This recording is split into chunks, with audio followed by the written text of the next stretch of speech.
Hello, I'm David Pendergrass, the pastor of discipleship here at First Methodist West Chase. Thank you for watching the video for Chapter 2 of How to Read the Bible for All It's Worth. We'll just spend a few minutes today talking about the text and hopefully give some tips of how to present it very good to your D group. Before we begin, I want to help remind you that I would always encourage you to review what we covered last week, and I'm going to do the same thing right now. You remember last week, your D group talked about keeping genre or literary type the chief focus when we read the Bible. And then secondly, we always make certain that we understand literary type by going into historical and literary context, and then we try to apply it to today. Oftentimes people will say, well, no, it's God wrote all of it, so we should read it all the same. Imagine if my son and daughter, Hayden and Julia, were 20 years from now, or let's say it's 60 years from now, hopefully I'll live past then, 60 years from now and I'm dead, and they're flipping through some old letters, and letters that went to Hayden, letters went to Julia. And Julia tells Hayden, look, I've read your letters too, and I found a bunch of things Dad said to you. These clearly are to me, things he said to you about how to ride a bike and what you get to keep in the will and whatever. And Hayden says, no, why would you say that? They're written to me, and they're 40 years old. Julia says, what do you mean they're written? It doesn't matter if they're written to you. We have the same dad. Hayden will respond, that doesn't make any sense. Yes, we have the same dad. We're written two different people, two different times. I was 12 years old or 18 years old when I read those letters. It's a different time, different place, different context. And to rip it out of context does a huge disservice to what Dad was saying. I encourage you to start out with that analogy with your D group, that we do a huge disservice to the text when we rip things out of context. Having said that, now let's move on to something we'll talk about that's not so much about genre, but it's about how to pick a good Bible translation. After this week, next week we're going to do many things where we talk about the genres of the text. But this one's a really important chapter as well. Now, just some basics. The Old Testament was written primarily in Hebrew with some Aramaic. Now, Aramaic, this is a common confusion. Aramaic is not Arabic. Arabic is still spoken. Aramaic is a dead language. But in the time, well, mostly, in the time of Jesus, Aramaic was his common tongue. It was a common language before and after Jesus in Palestine. Aramaic and Hebrew are related languages. They're like cousin languages, much like Mexican Spanish and Spain Spanish are similar, but not the exact same. Or Elizabethan English and our English are similar, but they're not the same, and so forth, or British English. But Hebrew comprises about 99% of the Old Testament in Hebrew, some in Aramaic. The New Testament was written completely in Greek, completely in Greek. And now, all translations are interpretations. All of them are. And they matter. And I have here on page 7 of the outline, I hope you have that with you, some examples where translations matter. I'm not going to go over these, but I hope you'll read over these in class and discuss these different translation issues. A little footnote here, I encourage you, every time your D group meets and reads from the Bible, take the time, the 1 extra minute, to have someone who has a different translation read. Take the time to do that. It will help you unpack the meaning of the verse even better. Unless you can read from the original languages, it's very good to do so. The second thing is this, point 2 on page 7. Translators of the Bible are faced with two chief questions. What are the exact words of the original text of the Bible? Now, this is a science called textual criticism. You don't have to be a textual critic to understand it. I just want you to know, as a Christian, how the Bible got put together. It's good for us as Christians to know that, right? Because we're growing in mind. Remember, mind, body, and heart? We're growing in mind. And we want to be able to explain this to a non-believer. Where does your Bible come from? Well, I'm about to tell you exactly where it comes from. So textual criticism is the science of trying to figure out the original words. Secondly, how do we translate those ideas? So every translator has that issue. Anybody, if you speak Spanish, French, German, an ancient language, if you speak Greek, Hebrew, whatever, you have this issue all the time. How do I translate that idea to this idea? Now, I have a paragraph here on textual criticism. I try to make a few books worth go down to a paragraph, so I know it's kind of dense. But the point is that we have over 5,800 manuscripts. Now, a manuscript is a written document, a handwritten document. So obviously this has print on it, but if this print were all handwritten, just a handwritten note, we call that a manuscript, from manu from the Latin, which means hand, and scripti from the Latin, from the Greek, which means manuscript means handwritten. That's all. So we have around 5,800 manuscripts. That means it's a handwritten document of the New Testament. Now, most of the manuscripts we have of the New Testament are scraps. They're scraps. They might be 1 page, they might be half a page, they might be the size like this, 2-3 inches. And so whatever it is, if it's an independent manuscript, it counts toward the number. So about 5,800 manuscripts of the New Testament. Now, this paragraph in my talk now doesn't have much to say about the Old Testament, because I'm not going to focus much on that, since we're really focusing mostly people who ask about Christianity, ask about information about the New Testament. But there's more information there. I have some footnotes about this. If you want more information about the Old Testament and all the manuscripts that come with it, send me an email or give me a call. I'll be happy to talk about that. But a textual critic is a person who gets all the handwritten manuscripts that come from papyrus, mostly. Some are in different forms, and they're ripped up to different shreds or whatnot. They get them all, and it's much more scientific than this. But any person who studies an ancient document, whether it be Shakespeare, if it's an old Russian text, English, or it's the Bible, they all do the same thing. They do carbon dating on it. They take it to laboratories. They can test the age of the ink, the paper, if there are different sediments on there, dirt and whatnot. They can date it. But usually the most accurate way to date text, believe it or not, is by the script itself. People wrote differently as time goes on, and they still do, because language is fluid. And people who study how it's written are called paleographers. And it's a very specialist position to have in scholarship. And they study how people wrote. And they can date it oftentimes within a few decades of when it was written, certainly within a century. And so these textual critics have very special skills that allow them to date the different texts. They get all the texts together and they put these words, that sentence, that chapter, that phrase, they put it all together of what they think is the original or closest to the original, and they put it all together. So if you could see your Bible right now, if it were color-coded, if the chapter and verses, here I open up, here's Psalm 76 or whatever.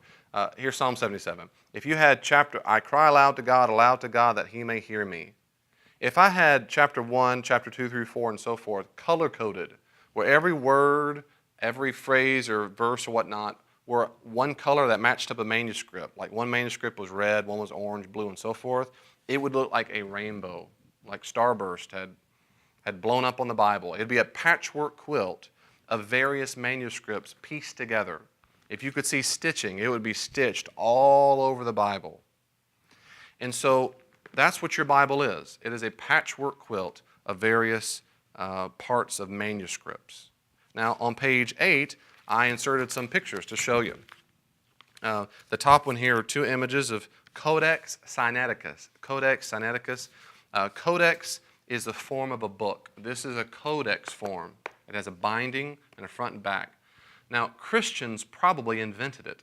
If not, they made it the most popular form. Because before the codex form, everybody used scrolls. So what we call a book technically is a codex. So this is a codex, and so forth. So manuscripts mostly are not in codex form. So this is Codex Sinaiticus. It dates around the 325. It came with a binding on the back, and it's very, very important. Here's P52. It is the most ancient scrap manuscript we have of the entire New Testament. Now, recently, earlier this year, they found 3 fragments. I think 2 of the 3 that come from the Gospel of Mark, which are probably earlier than P52, which means we might have chapters from Mark that date from within the 1st century. That means within 40 to 50 years, we have manuscript evidence of the Gospel of Mark. That's unheard of. That is unheard of. Now, I could spend a long time, but I won't. But every other ancient document pales by comparison. Homer's Iliad, the closest manuscript we have from the original to the copy we have is 600 years. So to have something within 100 years, 50 years, 40 years is unbelievable. Here's a wax tablet you can read for yourself. That's what they would write on first. Paul almost certainly had a helper, an amanuensis, who heard him dictate it and wrote on a wax tablet, then took the wax tablet, cleaned it up on a papyrus, wrote it out, and then cleaned up the papyrus and redid it. And that final edited version, that's what was copied and sent out to the churches. That papyrus, the papyrus is, we get the word paper from papyrus, and it is from all over the Nile papyrus plants. They grow up real tall, have broad leaves, and you rip off the side of the plant, and you rip it, and you do it crisscross. And you could put it underneath a really heavy rock or something like that. After it's wet, it gets in the sun, it bakes hard, and you pick it up, and you got a sheet of papyrus. And they would write on it. You didn't erase it. You had to scrape it off, or you just flip it over around the back, or you write on the sides, or you would write right on top of it. And papyrus works great in dry areas, but boy, does it get crinkly and ruined when it gets humid and gets wet, which is why we've lost so many manuscripts. They were either burned or destroyed, or they just decayed. The original Gospels were probably one long scroll of papyrus. Luke Acts was probably two different scrolls. They're about as long as you could make a scroll, the actual word length of Luke and Acts. And scrolls were kept in the library in what we might call cubicles. And at the end of the scroll, they would write a little tag, and it would dangle down, much like a toe tag at a morgue. And on that tag would be a little scroll, a little tag, and it would have the name of the document and usually the author. And that's almost certainly where the original names of the Gospels come from. The tag probably said according to Mark, according to Matthew, and so forth. And then eventually, because the Christians had an Old Testament and a New Testament, they couldn't carry all the scrolls. And they eventually formed a codex, which is really incredible. Now, if you look on page 9, page 8, be sure to spend time in your D group. Let them look at the pictures. Encourage people to do some research on textual criticism. Look up some Google images of different manuscripts. I have some footnotes of places where you can check out. If you want more resources, let me know. I'll be happy to send you resources. On page 9, you'll see this is where we get to some examples of why this all matters. And that's because your manuscript, your Bible, lets you know that some of the ancient manuscripts we have are not the same. They're just not the same. And so I encourage you at this point, when it comes to page 9 and discussion, have your people, you might not have time for all of them, but you can say, Bob, will you look up this? Sue, will you look up this? Or have them pick one of these. Or if you have time, everyone can flip over. If your D group has people in it who are not very accustomed to the Bible, you don't want to get bogged down and having everybody wait to turn to some random text because you'll run out of time. So instead of saying, oh, come on, right? Instead of that, just call ahead on 2 or 3 people you might know who are looking these up and have, or just pick one or whatever. But for example, you'll see some here that might be pretty shocking to you. Some very common ones, the ending of Mark. Mark has several different endings. Mark chapter 16, verse 9 is where it originally probably ended. But many scholars think that there was an ending after it, but it got destroyed. Some people posit that what happened was when the scroll was rolled up at the end of Mark, you roll up the Gospel of Mark, and of course, what's at the end of the flap here? The end of the story. And many scholars would argue that when this was carried from place to place, it actually got deteriorated at the end. So the end of the story was literally ripped off, and when it was copied, they no longer had the ending. And what happened was Christian scribes didn't like that, so they made up new endings. They made up endings. Much like the model prayer, the Lord's Prayer. At the end of the model prayer, Jesus does not say, "For thine is the kingdom and the power and the glory forever and ever, amen." That was added up much later in the church. Jesus actually never said those words. But scribes through time didn't like that it had ended with some kind of great climax. Another favorite that people will usually get real disappointed at is John 7:53 through 8:11. And that is the text what's typically called the woman caught in adultery. That text certainly was not in the Gospel of John. And I tell you why, but virtually every scholar on the planet would concur that it was never original to John. It could be original to Jesus, but it probably did not start in John's Gospel. And you can look up these references yourself and talk about that. What about the King James Version, New King James Version? The King James Version is beautiful and wonderful in many respects, but basically any modern translation will be better than the King James Version. That's because when the King James Version was done, it only had so many manuscripts. In fact, I think it's around a dozen or 10 or a dozen. Well, now we have, like I told you, almost 6,000 manuscripts. We simply know more about the Greek and Hebrew than they did in 1611 and subsequent translations.